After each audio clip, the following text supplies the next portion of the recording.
The year was 1891, and a suffocating, almost tangible humidity clung to the air of southern Louisiana, a perpetual dampness that seemed to seep into the very bones of the land and the ancient cypress trees. Along the winding, serpentine path of Bayou Teche, where Spanish moss draped like spectral beards from every gnarled limb, stood the weathered, time-worn brick walls of the Convent of Saint Augustine. For generations, this secluded sanctuary had been a beacon of quiet piety. Its stained glass windows, though often obscured by the dense canopy, still managed to catch the rare, dappled sunlight, transforming it into ethereal hues within. Now, however, an ominous and profound hush had fallen over its once vibrant grounds, a silence that resonated with the weight of recent, devastating loss. This pervasive silence was not born of peace or spiritual contemplation. It was the desolate quiet of abandonment, a void left by a cruel and indiscriminate adversary. A virulent fever, a nameless, insidious sickness, had swept through the isolated community, carried on the very winds that rustled the palmetto leaves. It had claimed lives with a chilling, relentless indifference, sparing no one in its path. It touched the sturdy farmers in their sun-baked fields, the innocent children in their small, simple beds, and with particular ferocity, the devout sisters who had dedicated their lives within the sacred confines of Saint Augustine. One by one, their numbers had dwindled, their once harmonious hymns replaced by the mournful, solitary tolling of a single, heavy bell, marking each new, somber departure. Sister Agnes, her face a finely wrought tapestry of gentle wrinkles, etched by years of prayer and quiet service, had borne witness to the entirety of this unfolding tragedy. With a strength born of profound faith and an indomitable spirit, she had tirelessly nursed her beloved sisters, holding their trembling hands as life ebbed from them, whispering final blessings over their fading breaths, and with aching heart had laid their frail bodies to rest in the small, increasingly crowded, and overgrown cemetery tucked away behind the chapel's northern wall. Each loss was a wrenching, personal blow, a piece of her own soul offered to the relentless, unforgiving march of the pervasive disease. Yet, through this escalating tide of sorrow and despair, her quiet resolve remained unbroken, a solitary, unwavering flame flickering defiantly against a rising, pervasive darkness. The very last of her sisters, the young and exceptionally vibrant Sister Marie, a novice whose laughter had once echoed through the quiet cloisters, had finally succumbed to the fever just a few weeks prior. Her passing had left Sister Agnes utterly, profoundly alone within the vast echoing shell of the convent. The once bustling convent, which had hummed with the quiet industry of communal prayer, the gentle rustle of habits, and the soft murmur of shared devotion, now echoed only with the profound and chilling emptiness of what was no longer there. Dust motes, seemingly undisturbed for days, danced in the slender shafts of light that managed to penetrate the chapel's tall, grimy windows, illuminating the forgotten, empty pews, the silent, vacant choir stalls, and the lingering, almost mournful scent of old beeswax, polished wood, and dried herbs. The outside world, in its understandable fear and its practical wisdom, had long since ceased its rare visits to the convent. The local bishop, his heart heavy with concern, had sent a final, desperate plea for her immediate evacuation. A letter carried by a lone, wary rider who dared brave the lingering shadows of the plague. But Sister Agnes, a woman defined by her unyielding faith and a quiet, deeply rooted stubbornness that ran as deep and unyielding as the very bayou itself, had simply folded the letter with a methodical grace, placed it reverently upon the cold, stone altar, and continued her unwavering vigil. She was, unequivocally, the only nun left in the chapel, and in the suffocating, forgotten corners of 1891, Louisiana, she simply, steadfastly, refused to leave. Her roots were planted deep, irrevocably tethered to the sacred ground. News of the fever's widespread devastation had, like a dark cloud, slowly but surely reached the bustling, distant streets of New Orleans, carried there by hushed whispers, fragmented rumors, and grim official dispatches that painted a dire picture. The ecclesiastical authorities, grappling with the incomprehensible scale of human loss and the relentless spread of the contagion, had been forced to issue an unprecedented and somber edict. All remaining religious houses in the most severely affected regions were to be temporarily abandoned. It was a measure of last resort, a desperate attempt to stem the tide. Those sisters fortunate enough to have survived the pestilence were instructed to seek immediate refuge in larger, safer communities, where some semblance of medical aid might still be found, and where the insidious contagion could, perhaps, be contained or at least managed. It was an order born not of callousness, but of grim, agonizing necessity and a stark, practical assessment of a dire situation. For Sister Agnes, however, the bishop's well-intentioned edict was nothing more than a hollow echo of a distant world that, to her, no longer truly existed in any meaningful sense. Her entire world, her cosmos, had undeniably shrunk to the immediate, tangible confines of the chapel, the humble, adjacent sleeping quarters where she now lived out her solitary days, and the small, increasingly sacred ground where the earthly remains of her beloved sisters lay interred. The mere thought of abandoning them, even in their eternal slumber, was an anathema, a profound violation of her most cherished beliefs.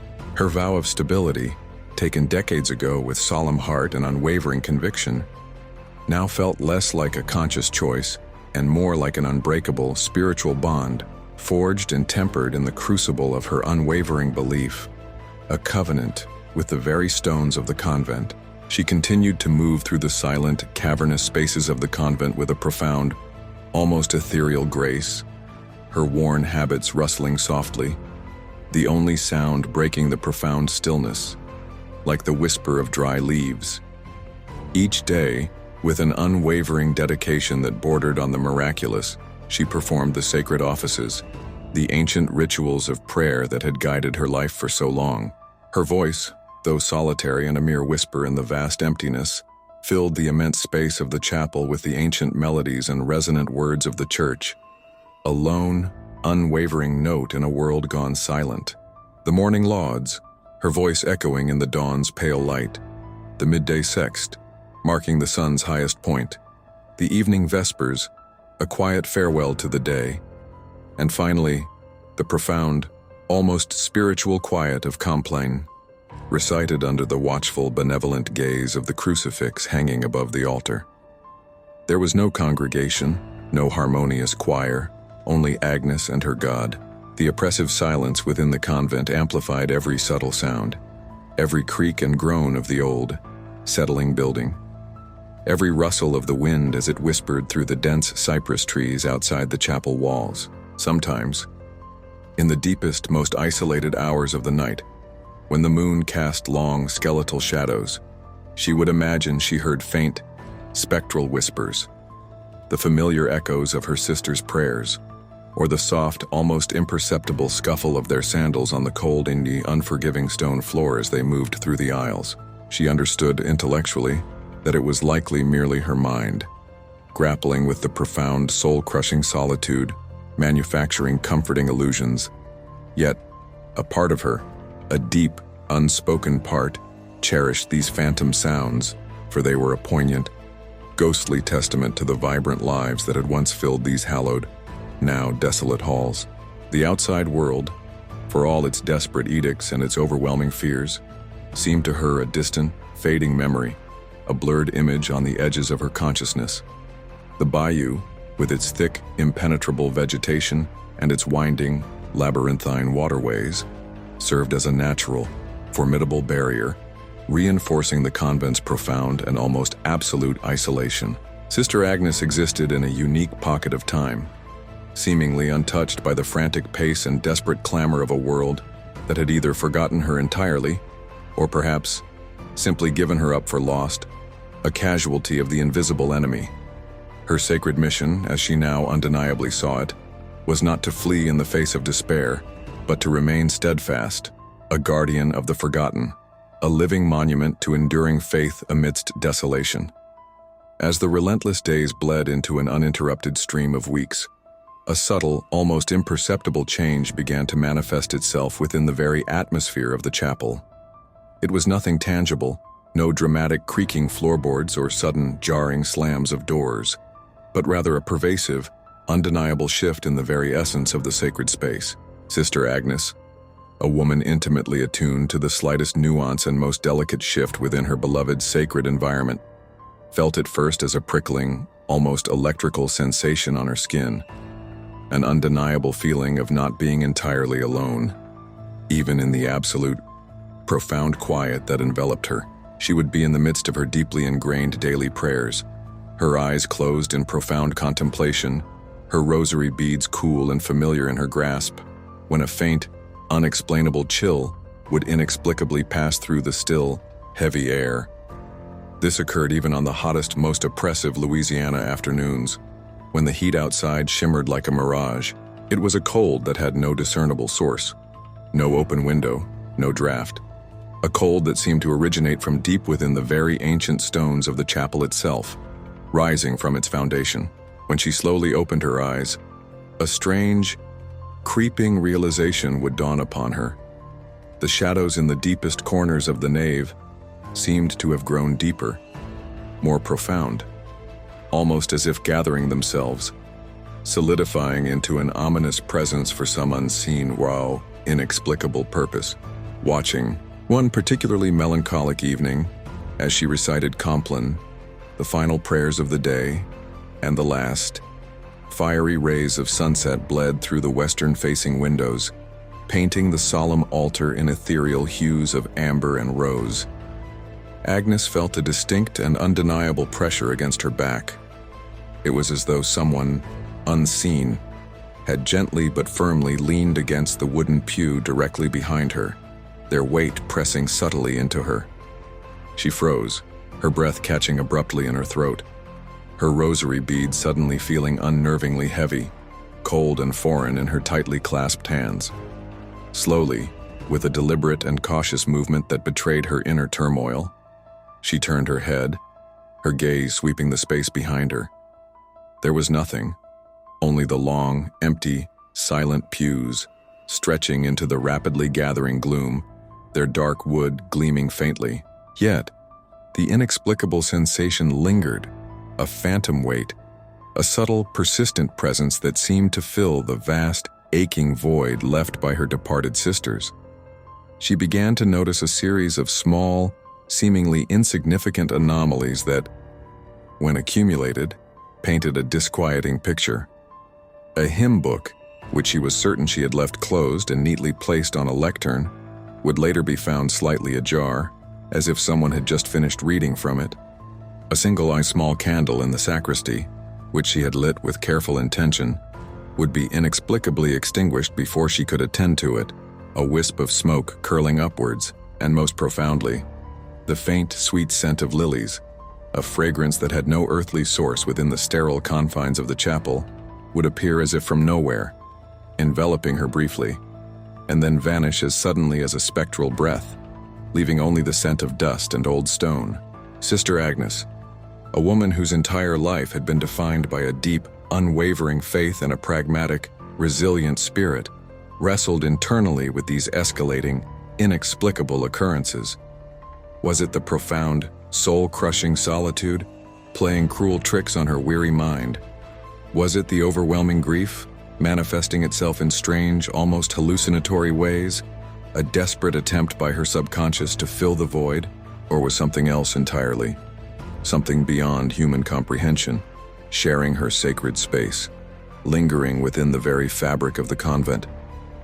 The unsettling thought, rather than instilling terror, surprisingly stirred within her a quiet sense of awe, a profound, almost spiritual curiosity about the thin, permeable veil between the living world and whatever lay beyond it. The venerable chapel of Saint Augustine, a structure steeped in centuries of quiet devotion, possessed a peculiar and widely noted acoustic property, a charming architectural quirk. High above the main nave, encircling the interior dome like a concealed crown, was a narrow, seldom used passage known as the Whispering Gallery. Even the softest, most hushed words spoken on one side of this gallery could be heard with startling, almost supernatural clarity on the opposite. In happier, more populated times, it had been a source of innocent amusement for the younger novices, their giggles echoing through the sacred space.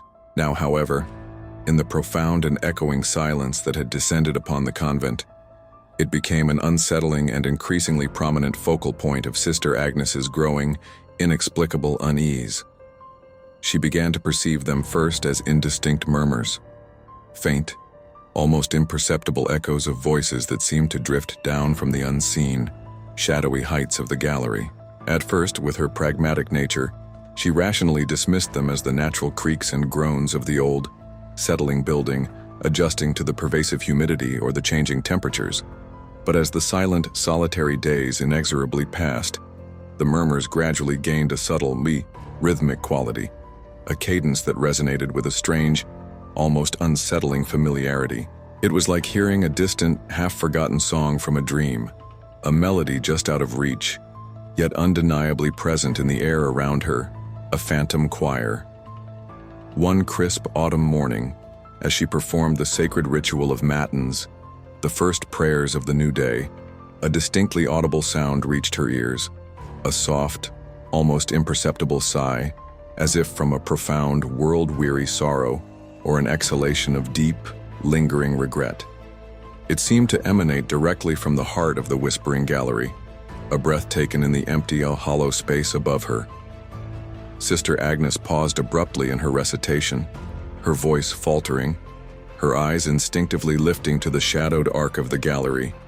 A shiver, cold and unbidden, running down her spine despite the stifling, humid heat that still clung to the Louisiana air. From that day forward, she began to spend a significant portion of her solitary afternoons in the chapel, not always in formal prayer, but often simply sitting, profoundly listening. She would settle herself into one of the front pews, her hands folded serenely in her lap, her gaze fixed intently on the empty, shadowy space above, a silent sentinel awaiting an invisible presence. Sometimes, she would hear what sounded unmistakably like the softest rustle of fabric, a whisper that seemed to brush against the very edge of her hearing, a fleeting caress. At other times, a faint, sweet melody, almost like a tender lullaby, would drift down from the heights. Barely there, ethereal, yet undeniably present, weaving itself into the fabric of the chapel's silence. These auditory phenomena were never threatening, never malevolent or sinister in any way. They were melancholic, profoundly ethereal, like the lingering, fragile memories of a long-lost dream, or the faint scent of a faded flower. Sister Agnes found herself increasingly drawn to them, captivated by the unseen presence that seemed to manifest itself through the very medium of sound, a spectral orchestra in an empty hall. The chapel, once filled with the vibrant, living voices of her sisters, now felt filled with something else entirely, something beyond human definition. A spectral choir singing sorrowful songs in a whispering gallery that had become their eternal stage. Their voices carried on the invisible currents of the air, as autumn, with its gentle decline, slowly but surely gave way to the encroaching Louisiana winter. The oppressive, stifling humidity that had been a constant companion began to recede, replaced by a cooler, crisper air that carried the scent of damp earth and distant cypress. However, the profound feeling of isolation within the convent walls, rather than diminishing, seemed only to deepen, becoming more pervasive, more profound.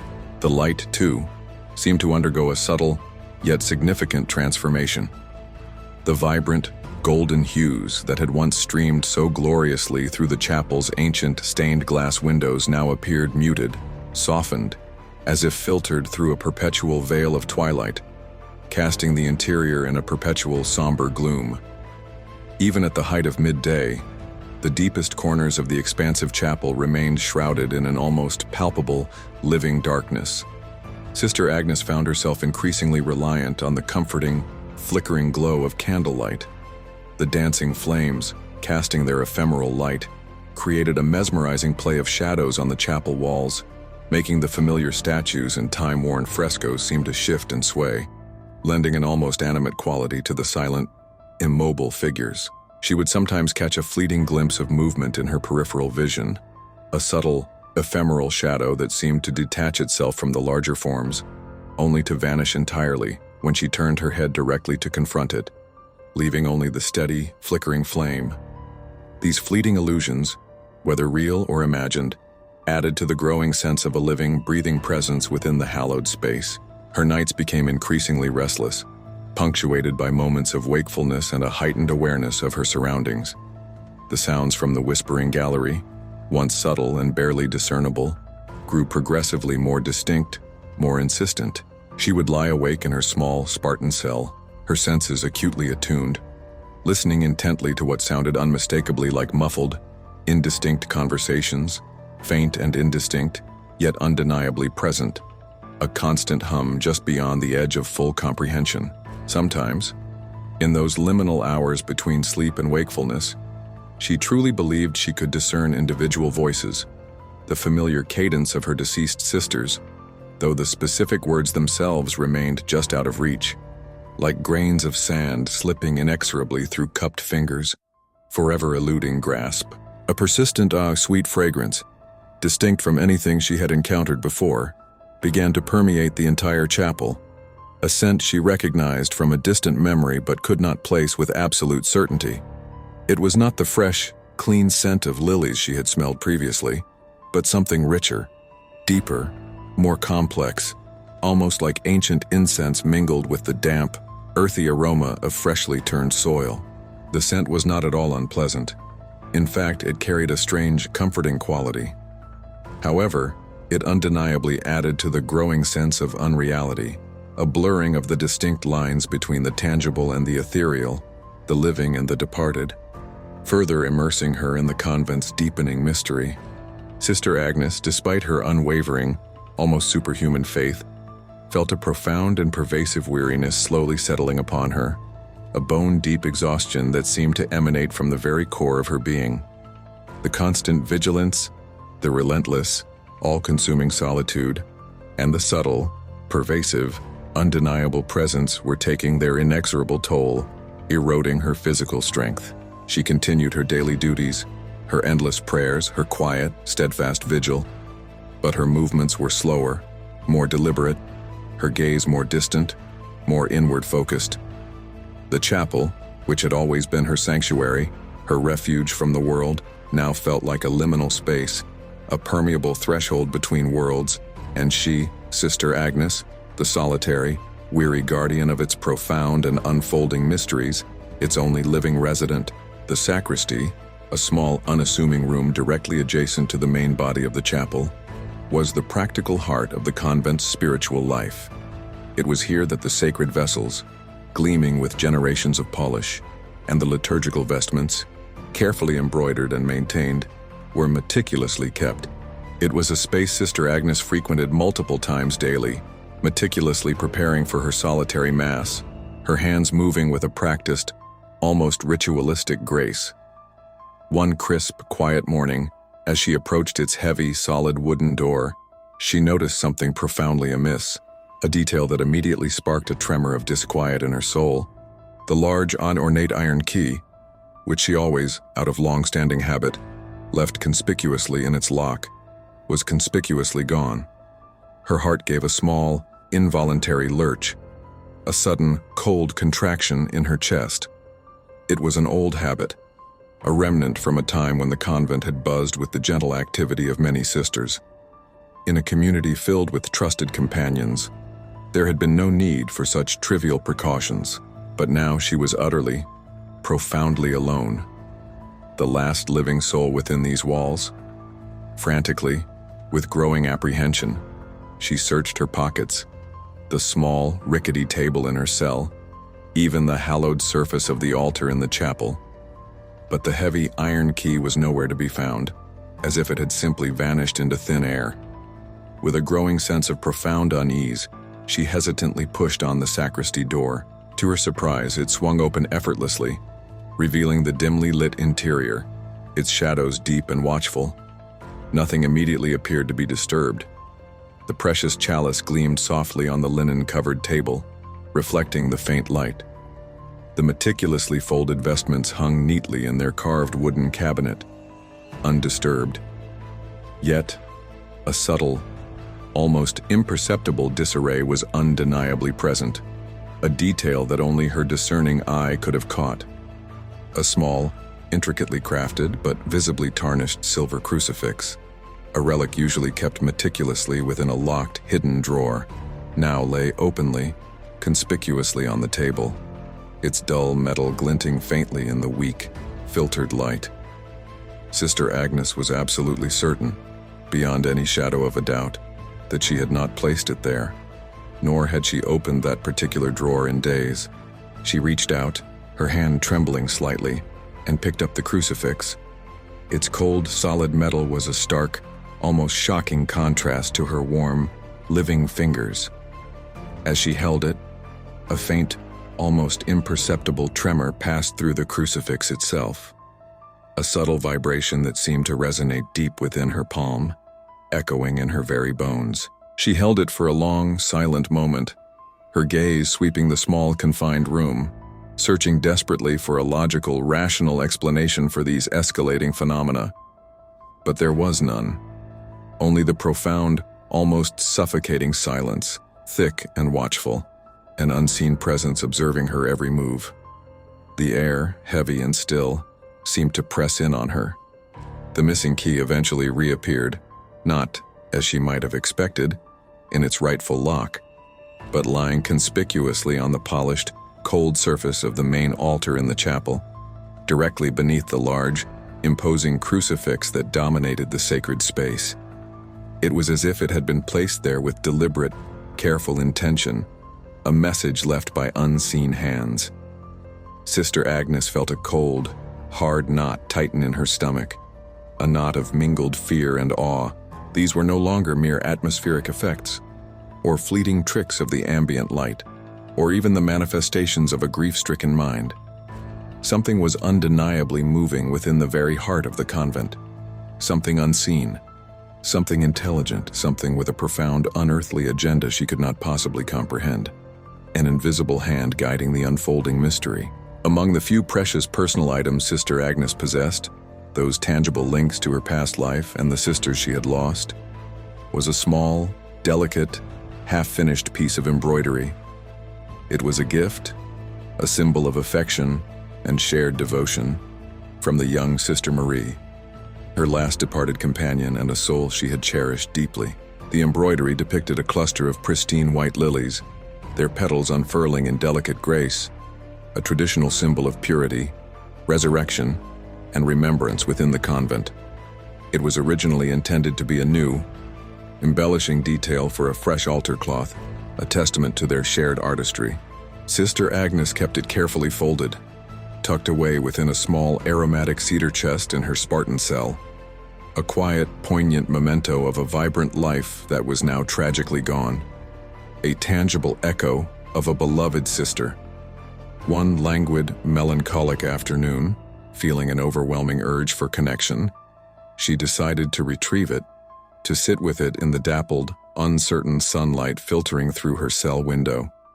A quiet act of remembrance. Perhaps, she thought, she might even summon the strength to add a few more stitches, to continue the work Marie had begun. As she carefully unfolded the soft fabric, her hands moving with gentle reverence, she noticed something that immediately made her hand tremble. A tremor that began in her fingertips and spread through her entire body. The embroidery, which she knew with absolute certainty had been precisely half done, now had a single, perfectly formed lily completed, its white threads shimmering with an almost ethereal brilliance in the weak light, a stark contrast to the surrounding unfinished work. Sister Agnes gasped, a small, sharp intake of breath, and dropped the fabric as if it had suddenly burned her, staring at it in utter disbelief, her mind struggling to reconcile the impossible. She was unequivocally the only living soul within the vast, echoing walls of the convent. Who, then, could possibly have done this? Her mind, though weary from months of isolation and grief, raced through every conceivable possibility, desperate for a rational explanation.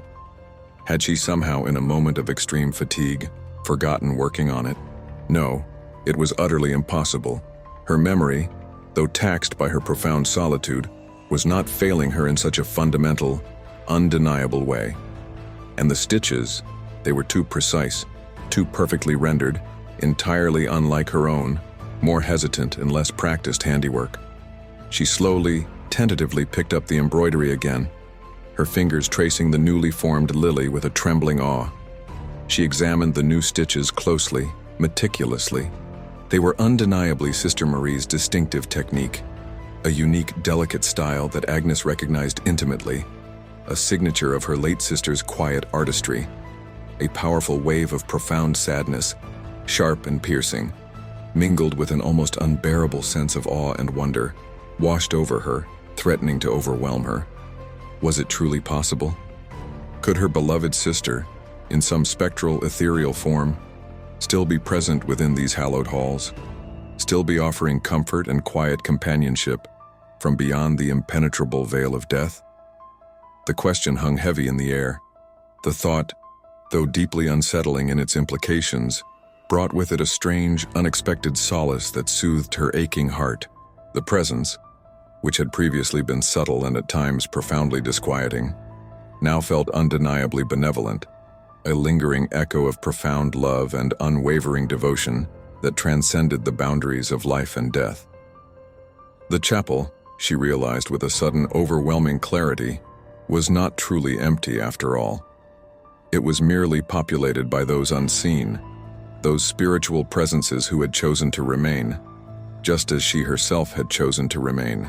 The unfinished embroidery, now inexplicably altered, became a tangible, poignant testament, a fragile yet undeniable link to the unseen world that now quietly, intimately surrounded her, a bridge between two realms. The long, drawn-out Louisiana winter finally settled in earnest, bringing with it a pervasive, damp chill that seemed to permeate the very ancient stones of the convent, seeping into the very marrow of Sister Agnes's bones. Yet for Sister Agnes, now deeply accustomed to the subtle, comforting presence of the unseen, she found a quiet, profound companionship in the inexplicable. The almost imperceptible whispers from the high gallery, the faint, sweet scent of lilies that materialized and vanished, the subtle, meaningful movements in the sacristy, they no longer unsettled her, no longer filled her with dread. Instead, they served to affirm her unwavering choice to remain, to be the last sentinel of Saint Augustine, her presence a silent act of devotion. She continued her solitary, unchanging life of prayer and profound contemplation, her daily rituals a steady rhythm against the backdrop of the convent's silence. Her faith, once a solid foundation, had now deepened immeasurably, refined and strengthened by the profound mysteries that unfolded so quietly around her.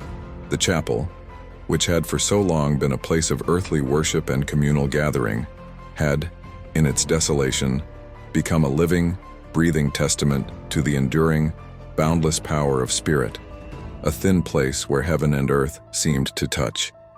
She would often sit in the evenings, not in formal, structured prayer, but simply listening, her senses wide open, attuned to the subtle, unseen symphony of the ethereal. Sometimes, in those quiet, liminal moments, she would feel a gentle, almost imperceptible touch on her shoulder, light as a feather, gone before she could fully acknowledge it, leaving only a lingering warmth. At other times, a faint, radiating warmth would emanate from the empty pew directly beside her, a warmth that seemed to radiate from a body that was undeniably not there. Yet its presence was palpable.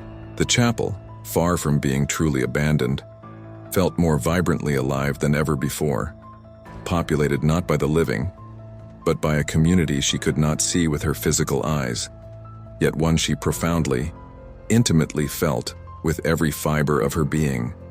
A spiritual family. One clear, crisp morning, as the winter sun cast long, weak shadows across the convent grounds, a solitary rider, a young man from a distant, unaffected parish, finally found his way to the forgotten convent.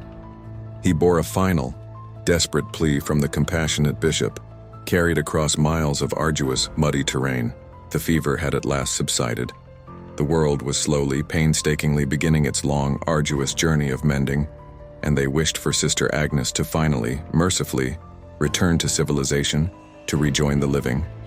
He found her in the chapel, as he had been instructed, kneeling serenely before the ancient altar, her face imbued with a profound, almost unearthly peace, her eyes fixed on something he, a man of the earthly realm, could not possibly perceive. When he spoke, his voice tentative in the vast quiet, she slowly turned, her gaze clear, unwavering, and impossibly ancient.